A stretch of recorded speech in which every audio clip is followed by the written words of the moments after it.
Hello everyone, it's Shel C from PaperOcotilloStudio, and today I'm sharing with you hashtag Art Journal Habit 2018, Day 3. The prompt is below. I'm still using the journal, loose leaf journal that I've made out of junk mail. And most of these are political ads. They're kind of a lightweight card with a glossy finish. And I've gessoed this one on the front and back, but it's, still showing through some of the writing.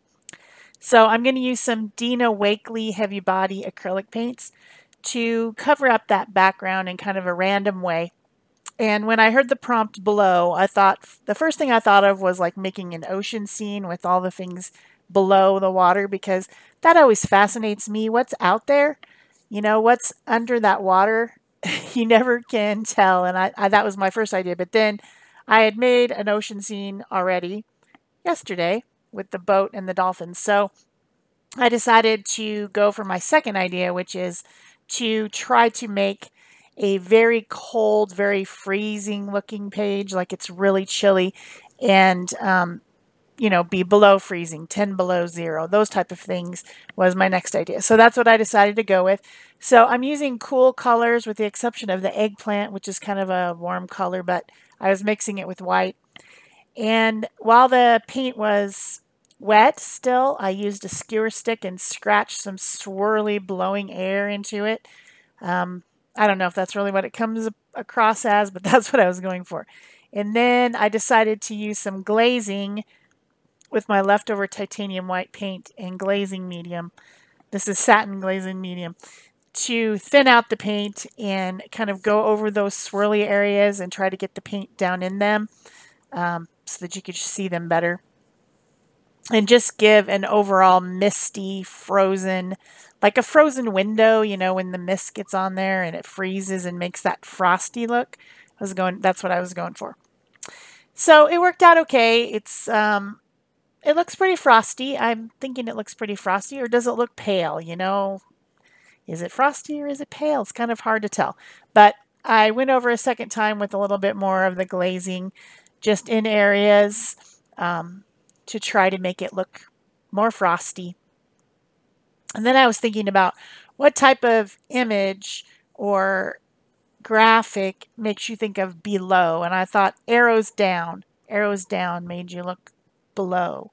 So this chevron stencil from DecoArt happened to be out because I got it at the art retreat recently. And I decided to use it because it's got the arrows going down, well, they're going up and down, but I'm only using the down ones. Somewhere I have a stencil that has arrows all over it, but I just was too tired to look for it. So I decided to just use this chevron one and just apply first the sky paint, which is kind of the lighter blue, and then this lapis paint, and then some white, some titanium white, to add another layer of images and ideas to this background. In mixed media, you're just making a lot of backgrounds. So, a lot of layers in your background. And that's what I'm doing. It started with one layer of paint, made some scratches for a layer, I made some glazing for a layer, and then this is my fourth layer with some stenciling.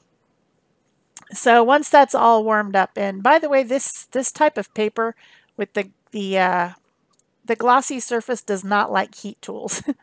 I got this weird little like bubbling effect on one side. It just popped this little weird bubble for no reason. I'm guessing that's the coating separating from the stock of the paper. I don't know. It didn't really affect my page, but I was just like, what the heck? So then I got out some snowflake stamps. This is a very, very old, very well used, well worn Stampin' Up set. I will find, a stamp set that has snowflakes for you on Amazon for the links. I doubt this one is available. It's very old, probably 15 or 20 years old. So I've always liked it. I've kept it for a long time. So I'm using titanium white acrylic paint on my stamps using a foam brush, just kind of patting the paint onto the stamps. I've done this lots and lots and lots and lots of times. But the thing that you do need to remember is to keep that paint wet and then go clean it up right away when you're done with your project, because you don't want that paint sticking to the stamp. The stamp is rubber. The paint is kind of an acrylic-y, plasticky rubber, and they stick together really well. Once it's dry, it's hard to get it off. So make sure that you keep it wet and that you clean it right away. I'm also using some silver embossing powder, and I'm just kind of sprinkling it. I don't want the whole image to be silver. If I wanted that, I would use embossing ink and I would emboss everything. But what I wanted was just like kind of this sparkly, shiny, frozen sheen over some of the snowflakes. So I'm just sprinkling it on there like really randomly, not making it complete. In fact, the first one got too much on there. I wanted less than that. So it does stick to the acrylic paint very well. And if you don't have embossing ink, but you do have embossing powder, you could use acrylic paint as an embossing ink. Anything that's sticky, you know, and acrylic paint until it's dry is sticky. Even sometimes after it's dry, it's still sticky. So I was just going for this metallic sheen. Another option could have been to stamp them in silver. But like I said, I didn't want like a complete image of silver. I wanted it to give it more dimension by having multiple colors. So this is the way I did it. There's other options that you could do as well. So then I use the heat tool, and for embossing, you do need a hot heat tool. It won't work otherwise. The powder won't melt. So that is one thing you do need for embossing. I generally just use my heat tool to speed up drying because I'm too impatient to wait for everything to dry. Really, really impatient person. So my next idea was to make like some icicle looking things, and I thought about dripping on the page. So my next layer is some titanium white golden fluid acrylic. This is a loose liquidy acrylic, but because it's a high quality paint, artist quality paint, it has a lot of pigment in it. So even when you spray it with water to get it to run better, it's still very bright color because it's just full of pigment. And those are my icicles dripping down the page. I'm thinking this is looking like a pretty cold, freezing, below zero page at this point. So then I got out some archival ink to go around the edges. You know, I like to have a border around my pages. It bothers me when they don't have it.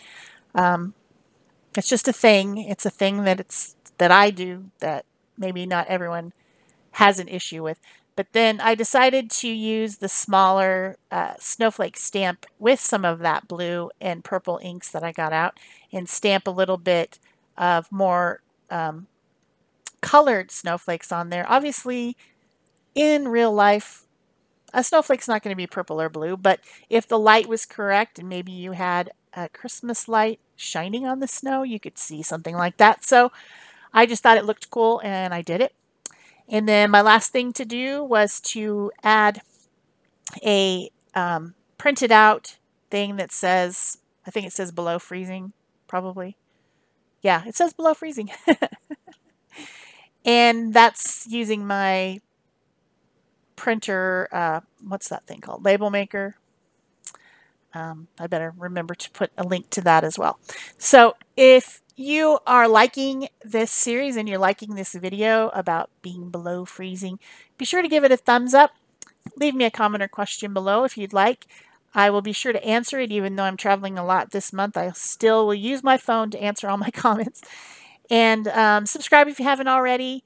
Join us if you haven't already. Even if you don't make a page every day or you make multiple prompts on one page, that's awesome. And be sure to use the hashtag ArtJournalHabit2018 when you post your art wherever you post it.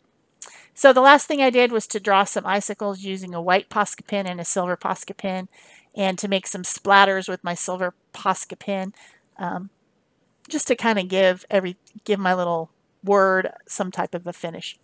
So that's it for me for today. See you tomorrow. Bye-bye.